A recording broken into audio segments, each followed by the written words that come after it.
Merci à vous, Dominique Bussereau, d'avoir accepté notre invitation ce matin sur RCJ. Nous allons évidemment évoquer ensemble les manifestations des bonnets rouges hier en Bretagne. Nous allons évidemment parler de cette grogne et cette impopularité croissante du gouvernement. Mais tout d'abord, nous souhaiterions avoir une réaction, votre réaction après l'exécution des 2 journalistes de RFI tués hier au Mali.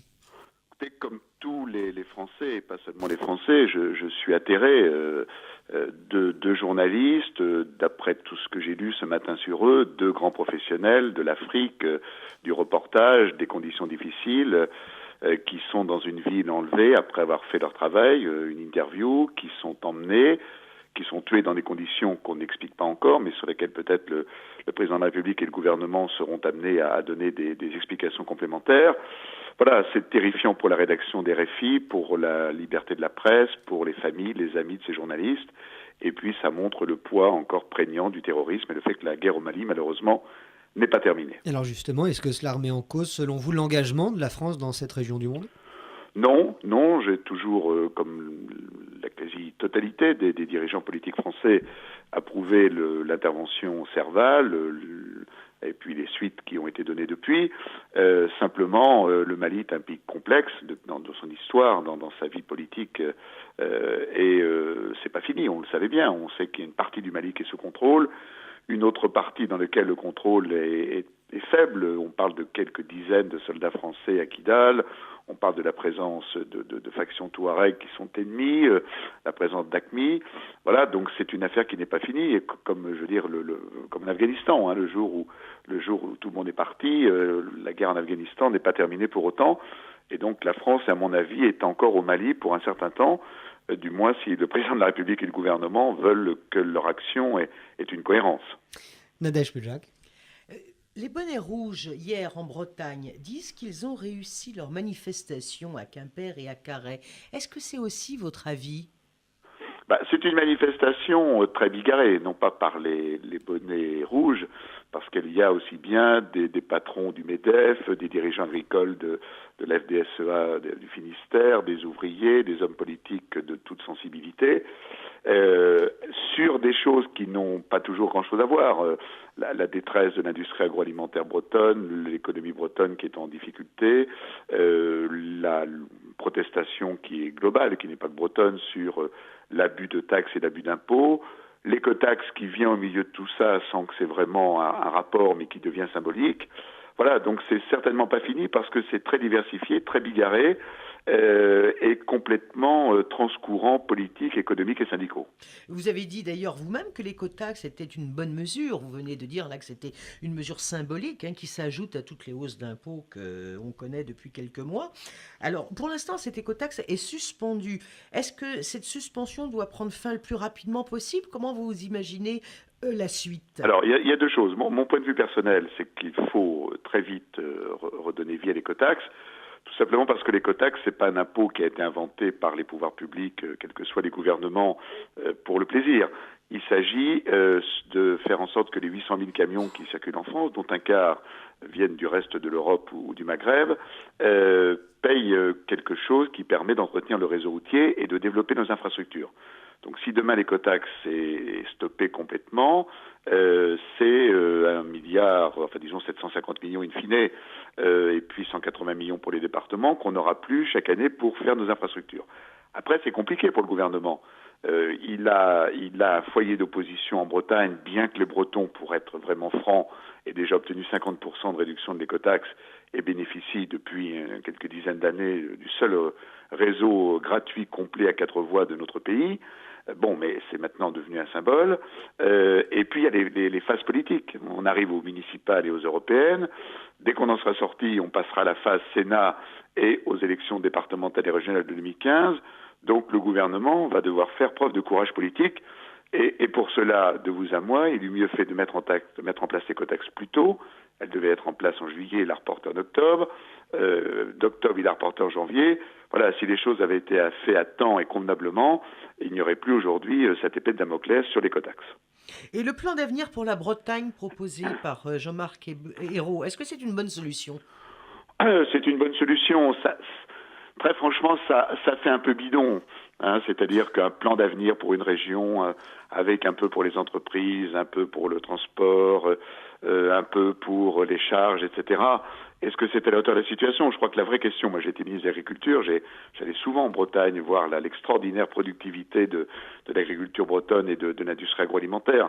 Je crois que malheureusement elle arrive à un moment où les intérêts bretons n'ont peut-être pas été bien défendus au niveau européen. On le voit dans l'affaire de la fin des restitutions qui concerne l'industrie du poulet, et puis aussi où le fait que ces industries qui ont été les plus modernes d'Europe dans les années 80 ont peut-être un peu vieilli, alors que l'instrument agroalimentaire allemand, pendant cette même période, s'est développé, est au top de la productivité. Ah, Donc ça, c'est pas seulement la faute de l'actuel gouvernement, c'est aussi la faute du gouvernement précédent, de la droite, le gouvernement, auquel vous appartenez c'est d'ailleurs. de mettre un paquet de taxes sur la tête des Bretons, sous le bonnet rouge, et d'ailleurs sous le bonnet, quelle que soit la couleur, de tous les Français.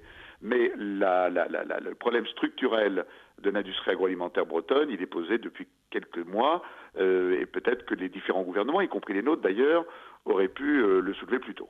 Alors justement, aujourd'hui, vous êtes ancien ministre de l'Agriculture, mais y a-t-il quelques recettes, quelques trucs que vous pourriez encore avoir à l'esprit pour peut-être faire des propositions et faire avancer et pallier cette détresse, comme vous le soulignez, des agriculteurs bretons? C'est pas tant la détresse des agriculteurs que de l'industrie agroalimentaire. C'est le principe de l'industrie agroalimentaire, c'est pour ça qu'elle est d'ailleurs la première force économique de notre pays, c'est qu'elle est disséminée sur tout le territoire. On produit, on transforme, à côté de l'endroit où le produit agricole est élaboré naturellement. Donc il s'agit de revoir certainement les modes de fonctionnement de l'industrie agroalimentaire, plus que les pratiques agricoles bretonnes. Bon, il y a parfois des débats sur l'industrie du porc, sur les algues vertes, etc. Mais très franchement, les Bretons sont des agriculteurs formidables qui ont bâti un très très bel outil. C'est peut-être aujourd'hui l'outil industriel qui est à leur porte qui, lui, ne s'est pas modernisé à temps. Mais l'agriculture bretonne, elle est compétitive, elle est de qualité, et elle est servie par des gens qui ont toujours marqué l'économie de la Bretagne. Je pense à quelqu'un comme Alexis Gourvenec dans les années 60, qui a créé la première compagnie maritime bretonne pour exporter justement les produits bretons. Il y a toujours eu beaucoup d'inventivité, beaucoup d'intelligence en Bretagne. C'est pour ça qu'à terme, la Bretagne va s'en sortir naturellement.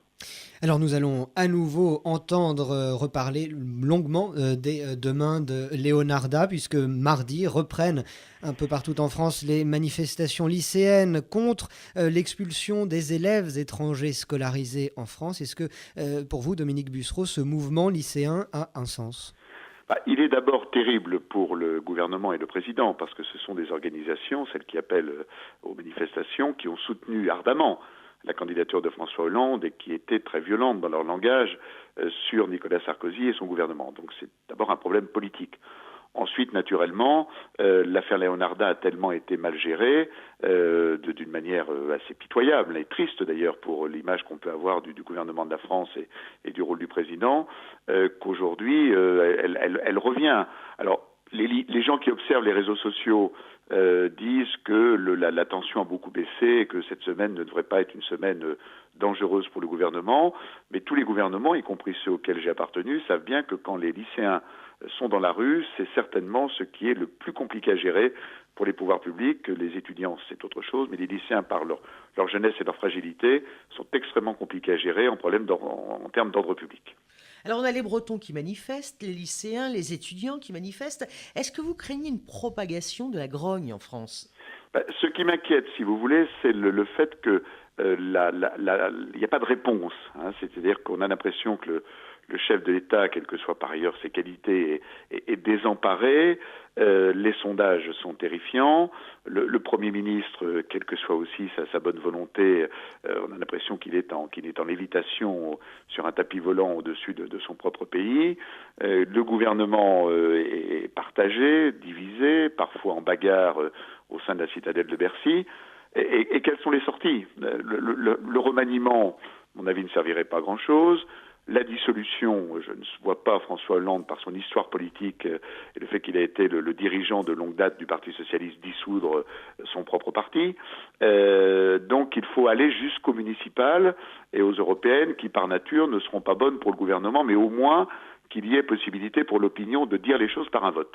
Donc c'est une situation très difficile. 90% des Français disent, je crois dans le JDD, qu'ils souhaiteraient que le gouvernement change de politique. Mais ça veut dire pour le président de la République faire exactement l'inverse, en tout cas beaucoup de choses différentes, des engagements qu'il avait pris durant sa campagne présidentielle. Monsieur Bussereau, votre prédécesseur à l'agriculture, monsieur Stéphane Le Foll... Successeur. Non, votre prédécesseur, monsieur Le Foll... pardon, votre successeur, oui, c'est bien ça, excusez-moi, votre successeur. Bruno Le Maire. Non, je parle de Stéphane Le Foll. D'accord, ok, parce qu'entre l'actuel Stéphane Le Foll et moi, il y a eu Bruno Le Maire. Alors, l'actuel ministre de Voilà. l'Agriculture, excusez-moi, ce sera plus simple Oui. comme ça. Il ne fait pas du tout le même constat que vous, puisqu'il vient de dire sur Europe 1 que le problème du gouvernement, c'était qu'il ne faisait pas assez de pédagogie. Les choix qu'on a faits portent leurs fruits, dit-il aujourd'hui. Alors, c'est pas du tout le même constat que le vôtre. Non, mais Stéphane Le Foll, d'abord, est dans un trip personnel un peu complexe, puisque il paraît un peu de passage à l'agriculture pour laquelle il donne pas l'impression de se passionner outre mesure. Et apparemment, son ambition, c'est de prendre la tête du parti majoritaire pour essayer de pallier les déficiences qu'on attribue, à tort ou à raison, à Harlem Désir. Mais je partage pas ça. Vous savez, quand on dit ça marche pas, c'est parce qu'on a mal expliqué. Ça veut dire qu'on n'a pas préparé sa mesure, parce qu'une mesure politique aujourd'hui pour être acceptée dans un pays complexe comme le nôtre, mais y compris une mesure de la vie quotidienne dans une commune, un changement de sens interdit, ça demande énormément de concertation en avant et ça demande que la mesure soit bonne. Or là, c'est les mesures, enfin la quasi-totalité des mesures adoptées par le gouvernement qui n'ont pas qui ne recueillent pas l'assentiment des Français.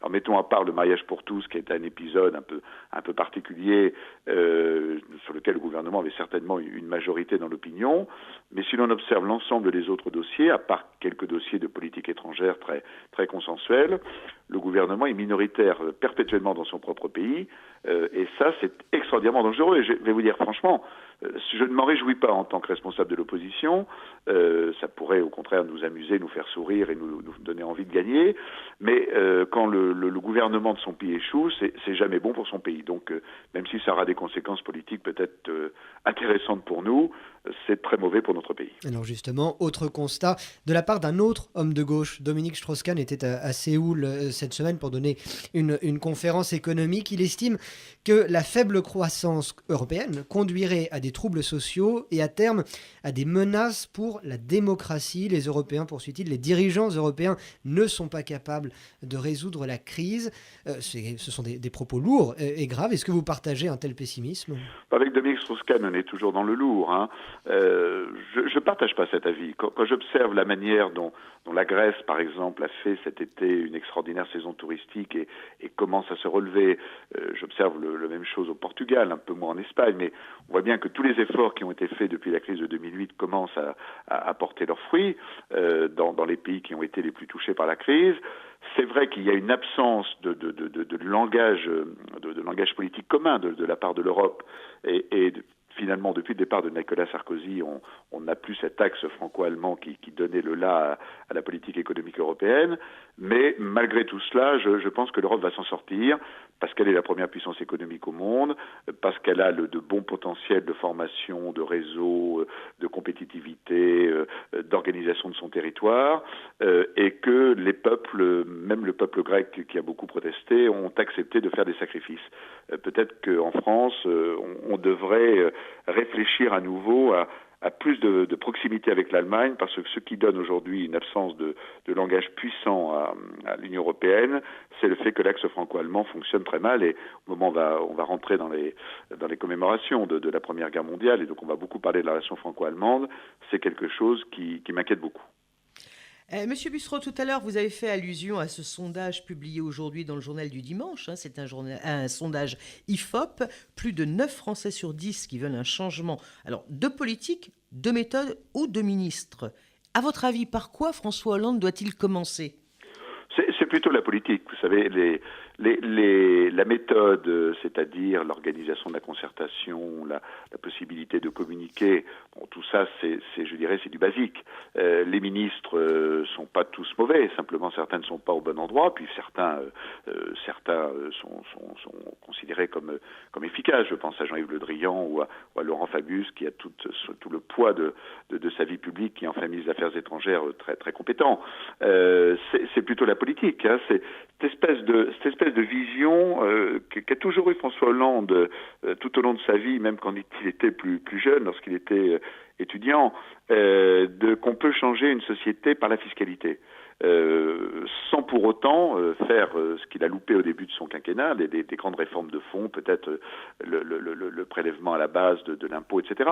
Alors, ce qui fait qu'on a une accumulation de mesures qui vraiment qui ne fonctionne plus. Regardez la mesure CICE, le pacte de compétitivité, il est bien sûr utile à certaines entreprises par rapport à leur chiffre d'affaires et à leur effort fiscal, mais il ne va changer en rien la compétitivité des entreprises françaises. Quand on stoppe les grands travaux de lignes à grande vitesse, j'étais également ministre des Transports, tout ça me passionne, qu'on arrête les lignes à grande vitesse, qu'on reste bloqué sur le dossier de Notre-Dame-des-Landes, qu'on suspend l'écotaxe qui allait apporter de l'argent pour nos infrastructures, on prend des mesures qui sont à côté de la plaque et qui obèrent la compétitivité de demain.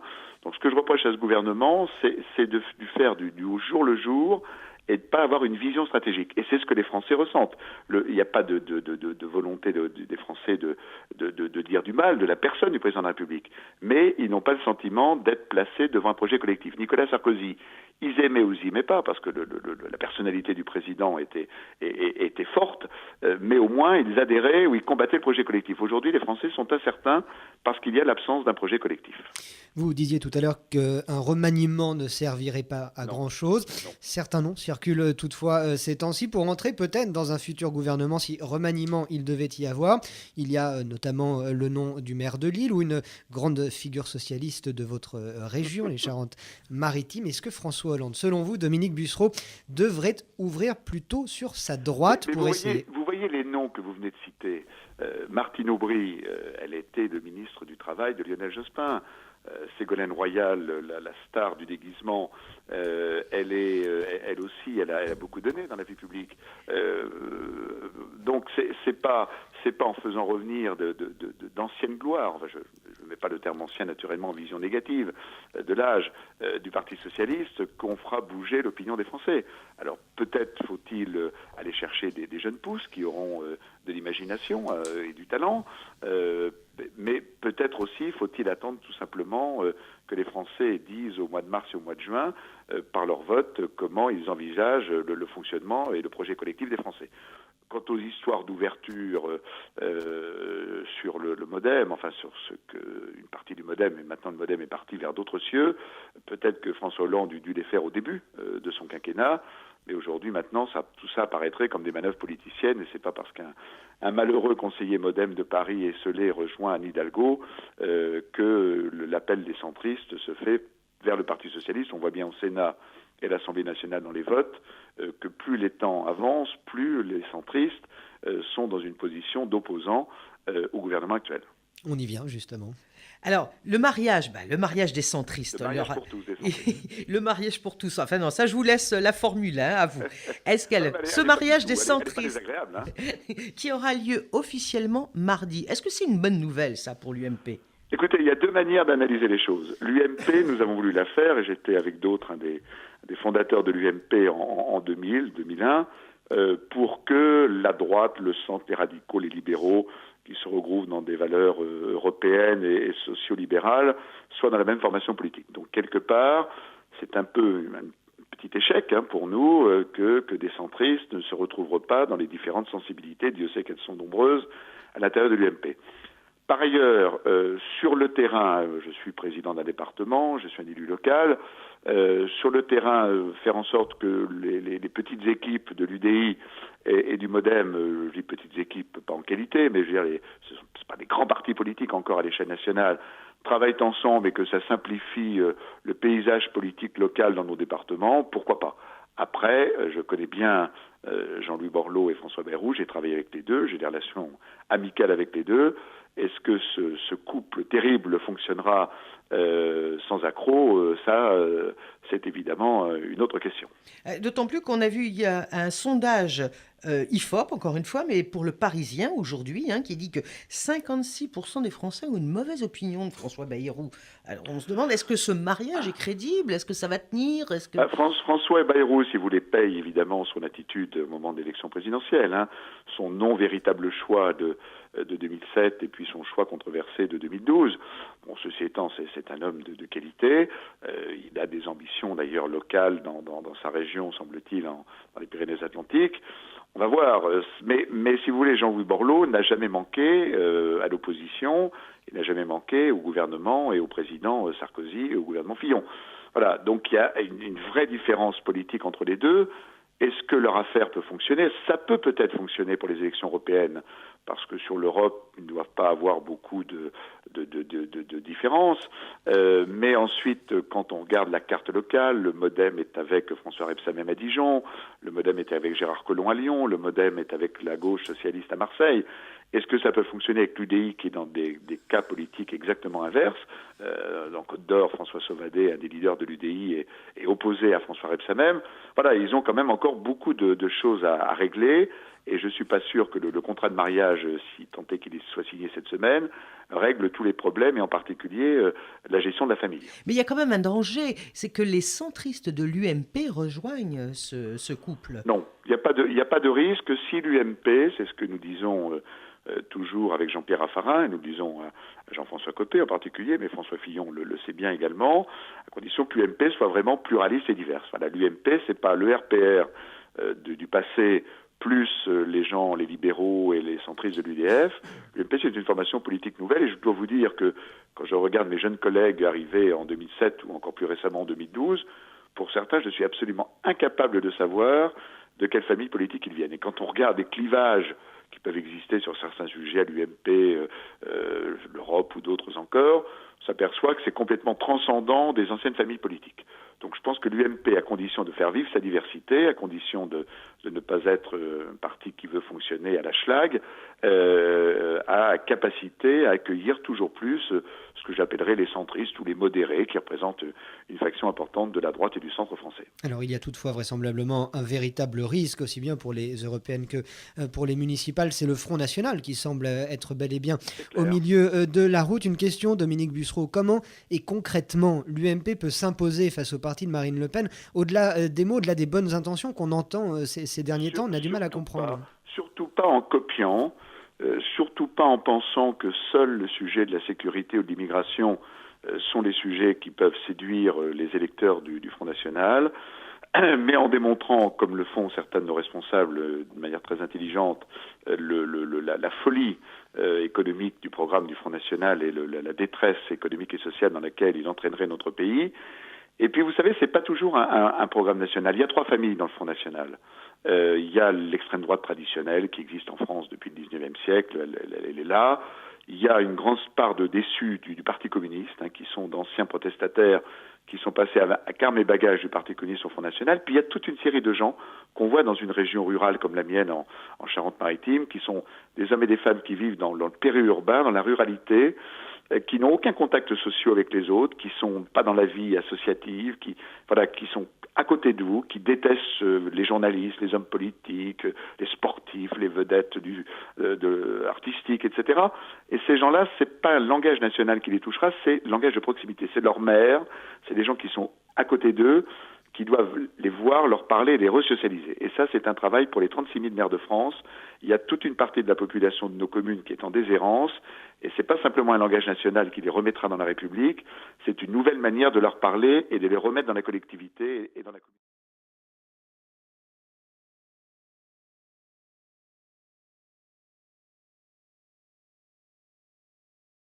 Qui n'est évidemment pas le même quand on est candidat à Paris ou dans une commune de 50 habitants. Il faudra que le langage des responsables publics qui prennent l'engagement de gérer leur commune, et c'est un engagement difficile,